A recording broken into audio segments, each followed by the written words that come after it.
Hello people, how are we all? We are going to make some apple compote, okay? A bit like a stewed apple.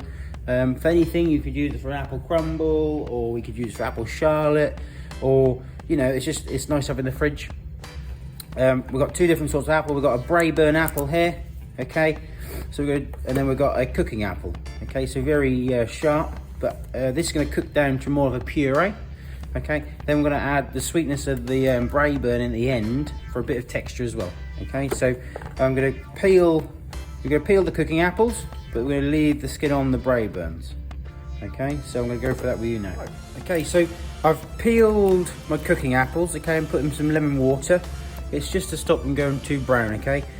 Don't worry about the little bruises, they're just roughly chopped, okay? And then what we're going to do with these, we're going to put them into a pan.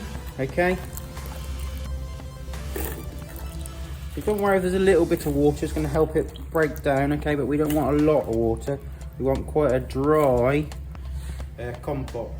Okay, so that's out of our lemon water. So our chunks of these are the cooking apples, okay, the Braeburns we haven't done anything with yet. Okay, in my pot I've got some caster sugar, so I've got 150 grams of caster sugar, 50 grams of demerara.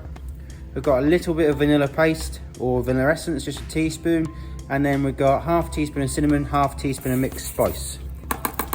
Okay, so they're all going to go into the pot. We're going to put these on a low to medium heat with a lid on until they break down. Okay, so whilst our cooking apples are stewing down, we're going to sort out our Braeburns. Okay, so what we're going to do is we're going to slice the apple off the core. Okay, so each side we'll take a couple of slices. All right, and then we're going to left with the core, and then the slices we're just going to roughly dice. Okay, and they can go into our lemon water where our cooking apples were. Okay, just so they don't go brown whilst we're waiting for our cooking apples. Okay, so just a nice dice, rough dice, doesn't have to be too perfect. So these Braeburns are going to bring a little bit of sweetness to our, because our cooking apples are very sharp. There's not a lot of sugar in there. Okay, so these Braeburns are going to bring sweetness and bring some texture to our end compote. Okay, so not too big a dice, not too small, and then we're going to chop them all up, then I'm going to bring back to you. As you can see, these are our cooking apples. Okay, so they're cooking down. I've had the lid on for about, 5 minutes? I'll just take the lid off now because there's enough moisture now just to finish cooking them down. You see we're going to cook these down to a puree and then add in our Braeburn apples. Okay, so another 5 minutes. So as you can see, our cooking apples are now all broken down into a puree. Okay, there's a few lumps, but they're all cooked and they're all soft. We're now going to add our Braeburn apples in. Okay, so our diced Braeburns. We're going to mix them around.